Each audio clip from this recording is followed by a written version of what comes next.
अस्सलाम वालेकुम जी, कैसे हैं आप सब। उम्मीद करती हूँ कि आप सब खैरियत से होंगे, जहाँ भी होंगे खुश होंगे, आबाद होंगे। इस वीडियो में मैं आपके साथ शेयर करने लगी हूँ प्याज करेलों की रेसिपी, जिसके लिए हमें चाहिए 150 ग्राम घी। लेकिन ये 200 ग्राम घी है, मुझे घी थोड़ा ज़्यादा चाहिए, इस वजह से मैं 200 ग्राम घी ले रही हूँ। नहीं, वैसे इसमें 150 ग्राम घी हमारा पड़ेगा। उसके बाद जी हमने लिए 350 ग्राम प्याज और उनको स्लाइस में काट लिया है। उसके बाद हमने लिए थे 1 किलो करेले, उनको हमने छील के उनके अंदर से बीज रिमूव करके उनको 4-4 हिस्सों में काट के रख दिया है। ये है जी हमारे करेले। उसके बाद हमें चाहिए 4 अदद हरी मिर्चें और 5 अदद हमें चाहिए जी टमाटर। उसके अलावा हमें चाहिए जी अदरक और लहसुन का पेस्ट। ये देखें, ये अदरक और लहसुन का पेस्ट हमारा होममेड पेस्ट है और इसको बने हुए 1 वीक से ज़्यादा हो गया है और ये देख लें, ये अभी तक फ्रेश है। इसकी रेसिपी मेरे चैनल पे मौजूद है और मैं इसका लिंक आई बटन पे लगा दूँगी, आप वहाँ से रेसिपी चेक कर सकते हैं।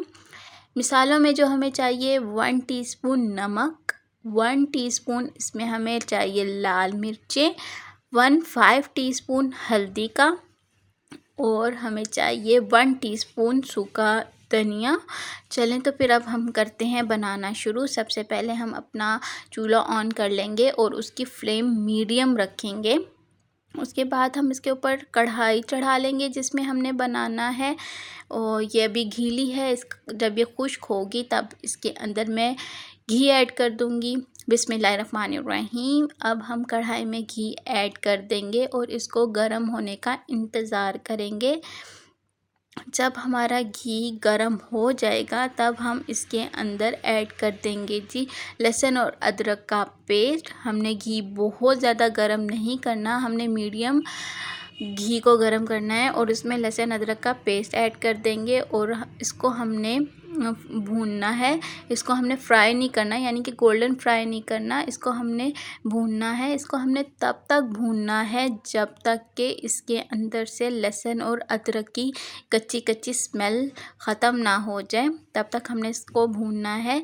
इसका कलर चेंज नहीं करना, बस हमने इसके अंदर से खुशबू को दूर करना है। जब इसके अंदर से खुशबू दूर हो जाएगी तब हम इसके अंदर ऐड कर देंगे जी प्याज। जो मैंने आपको प्याज बताए थे वो सारे इसके अंदर ऐड नहीं करने, इसमें हमने थोड़े से प्याज ऐड करने हैं। तकरीबन 100 ग्राम के करीब हम इसमें प्याज ऐड करेंगे। अगर आपको ग्राम्स में समझ नहीं आ रहा तो मैं आपको बता देती हूँ। मैंने 8 अदद प्याज लिए थे मीडियम साइज़ के, जिसमें से 2 प्याज मैं अभी डाल रही हूँ और बाकी के 6 प्याज हमने साइड में रख दिए हैं। और अब हमने इसका मसाला भूनना है और हमने प्याज़ों को भी गोल्डन फ्राई नहीं करना, बस हमने प्याज़ों को सौते करना है, उसको नरम करना है और उसका कलर चेंज करना है। जब इसका कलर चेंज हो जाए, आप देख सकते हैं मेरे कोई भी चीज़ गोल्डन ब्राउन नहीं है, मैंने उससे गोल्डन ब्राउन होने से पहले ही इसके अंदर टमाटर ऐड कर दिए हैं। अब आप कहेंगे कि इसमें टमाटरों की क्वांटिटी भी ज़्यादा है। बिल्कुल, टमाटरों की क्वांटिटी ज़्यादा है, वो इसलिए ज़्यादा है क्योंकि हमारे करेले कड़वे होते हैं। उनकी कड़वाहट दूर करने के लिए हमें घी और टमाटर की क्वांटिटी ज़्यादा रखनी पड़ती है ताकि उनकी अच्छे से कड़वाहट दूर हो जाए।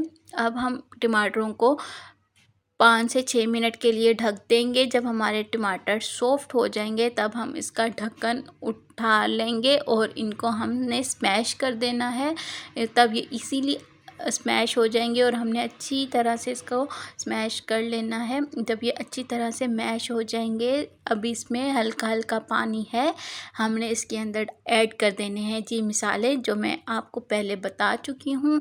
वो मसाले ऐड करने के बाद हम इसको मिक्स करेंगे और मिक्स करने के बाद हम इसको ढक्कन लगा देंगे। 2 से 3 मिनट के लिए हमने इसको ढक्कन लगा देना है और इसको मज़ीद हमने पकने देना है 2 से 3 मिनट। 2 से 3 मिनट बाद इसके अंदर का पानी खुश्क हो जाएगा, तब हम इसका ढक्कन उठा के आगे जो प्रोसीजर करूँगी मैं आपको वो बताऊँगी। ये देखिए 2 से 3 मिनट हो चुके हैं और हमारा मसाला ये देखिए रेडी हो चुका है, आप चेक कर सकते हैं। अभी आपको ये मसाला इतना अच्छा भुना हुआ नहीं लग रहा होगा, वो इसलिए क्योंकि इसमें घी की क्वांटिटी ज़्यादा है और इस वजह से ये आपको इतना अच्छा फाइनली मसाला नहीं लग रहा होगा। लेकिन जब ये आपके करेले बन जाएंगे, करेले घी पी लेंगे, तब आपका मसाला बिल्कुल परफेक्ट लगेंगे। ये अब हम इसमें ऐड कर देंगे जी अपने करेले, और करेले ऐड करके हमने इनको कर देना है जी अच्छी तरह से मिक्स, ताकि सारा मसाला हमारे एक एक करेले पे कोट हो जाए और हमारे करेले कड़वे ना रहें। मैंने जो आपको मसालों की क्वांटिटी बताई है, अगर आपको ये कम लग रही है या आपको ये ज़्यादा लग रही है तो आप अपने घर वालों के टेस्ट के हिसाब से इसको एडजस्ट कर सकते हैं। मैंने आपको जो क्वांटिटी बताई है वैसे ये ठीक क्वांटिटी है, लेकिन हर घर में एक जैसा खाना नहीं खाया जाता, इसलिए क्वांटिटी चेंज हो सकती है और वो आप अपने घर के लिहाज से चेंज कर लें। ये देखें जी सारे मसाला हमारे करेलों पे लग चुका है और वो देखिए करेले घी भी पी चुके हैं। अब हम इसके अंदर हाफ़ कप के करीब डाल देंगे जी पानी, और पानी डाल के अब हम इसको ढक देंगे और मीडियम लो फ्लेम पे अब हम इसको पकाएंगे जब तक कि हमारे करेले गल नहीं जाते। ये बीच में आप इसको चम्मच चला के चेक करते रहें ताकि नीचे ना लगे। अगर आपको पानी की क्वांटिटी कम लगे, ज़्यादा डालना हो तो आप ज़्यादा डाल सकते हैं, लेकिन मैंने हाफ़ कप से ज़्यादा नहीं डाला था, मुझे ज़रूरत नहीं पड़ी थी, करेलों ने ख़ुद भी पानी छोड़ा था। ये देखें जी, अब हम इसको तब तक पकाएंगे जब तक हमारे करेले अच्छी तरह से गल नहीं जाते, सॉफ्ट नहीं हो जाते। और ये जब हमारे करेले गल जाएंगे तब हम इसमें जो प्रोसीजर करेंगे वो आपके साथ शेयर करेंगे। ये देखें हमारे करेले गल चुके हैं। अब हमने आगे का प्रोसीजर इसमें करना है। आगे का प्रोसीजर ये है कि हमने इसको पहले हल्का हल्का भूनना है ताकि इसका पानी थोड़ा सा ड्राई हो जाए। फुल ड्राई नहीं करना, हल्का हल्का ड्राई कर लेंगे। जब इसमें पानी अभी होगा तब हम इसमें ऐड कर देंगे जी अपना बचा हुआ प्याज और हरी मिर्चें मैंने गोल गोल काट ली थी, वो भी इसके साथ ऐड कर दी। अब हमने इसमें ऐड कर दिया प्याज अपना, क्योंकि हम प्याज करेले बना रहे हैं तो प्याज तो बहुत सारे जाएंगे। उसके बाद हमने इसको कर लेना है जी मिक्स। प्याज़ों को अच्छी तरह हमने करेलों में कर लेना है जी मिक्स। करेलों में जब अच्छी तरह से हम प्याज मिक्स कर लेंगे तब हम इसको दम पे रख देंगे 5 से 6 मिनट के लिए। 5 से 6 मिनट के बाद हम इसको दोबारा चेक करेंगे। अगर हमारे प्याज गल गए यानी कि सॉफ्ट हो गए तब हम इसको आंच ऊंची करके भून लेंगे। अगर हमारे प्याज सॉफ्ट नहीं हुए, उसमें अभी कसर बाकी हुई, तो हम 2-3 मिनट के लिए और ढक के रख देंगे। और अगर आपको ये 150 ग्राम घी भी ज़्यादा लग रहा है तो डरने की कोई बात नहीं है। जब आप करेलों को भून लें, लास्ट में आप इनका घी निकाल लें और वो आप अपने पास स्टोर करके किसी और खाने में यूज़ कर सकते हैं, उसमें कड़वापन नहीं आएगा। हाँ, हल्का फुल्का करेलों का टेस्ट उस खाने में ज़रूर आ सकता है, लेकिन घी आपका कड़वा नहीं होगा।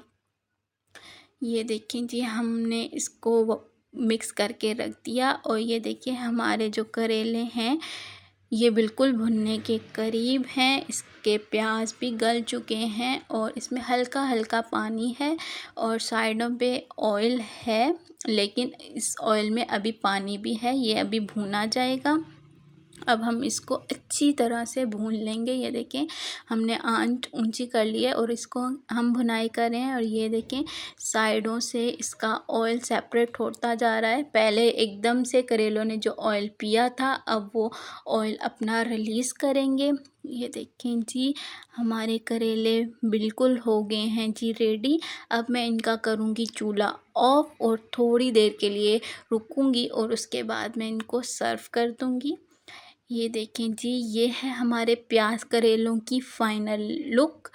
उम्मीद करती हूँ कि आपको ये रेसिपी पसंद आई होगी। अगर पसंद आई है तो लाइक कर दें, अपने दोस्तों के साथ शेयर कर दें और मेरे चैनल को सब्सक्राइब कर दें। और अपना ढेर सारा ख्याल रखिएगा। मिलती हूँ नेक्स्ट वीडियो में, तब तक के लिए अल्लाह हाफिज़।